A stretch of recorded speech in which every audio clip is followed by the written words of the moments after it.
నమస్తే అండి. వేమన శతకములో 38వ పద్యం నేర్చుకుందాం.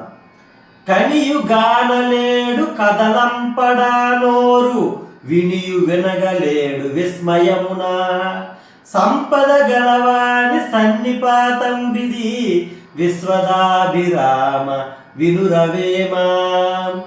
ఈ పద్యం యొక్క భావము చెప్పుకుందాం. కనియు అంటే చూస్తూ ఉంటాడు అనమాట. చూస్తూ ఉంటాడు కానీ చూడనట్లుగా ఉంటాడు. నోటితో కూడా ఎవరిని పొగడడు, అంటే దేవుడిని కూడాను భజింపడు అనమాట. వినియు వినగలేడు, విన్నట్లు ఉంటాడు కానీ వినడు. విస్మయమున ఆశ్చర్యంతో విన్నట్లుగా నటిస్తుంటాడు. అవునా, నిజమా, కానీ దేన్ని నమ్మడు. సంపద గలవాని సన్నిపాతం విధి, ధనవంతుల యొక్క అహంకార గుణము ఈ విధంగా ఉంటుంది. వాడు వినట్లేదు కదా అని మనం చెప్పడం మానేసామనుకోండి, ఏం చెప్పట్లేదు, వింటున్నాను కదా చెప్పు అంటాడు. మళ్ళీ మనం చెప్పామనుకోండి, అవును ఇందాకేం చెప్పావు, మళ్ళీ చెప్పు అని అంటాడు. అంటే విన్నట్లుగా ఉంటాడు కానీ వినడు, చూస్తాడు కానీ నమ్మడు.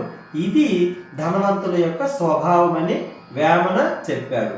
ఈ పద్యము మరొకసారి చెప్పుకుందాం.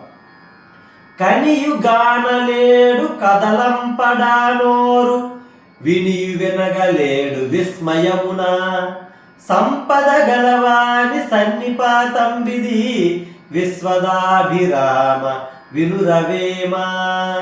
థ్యాంక్ యూ అండి.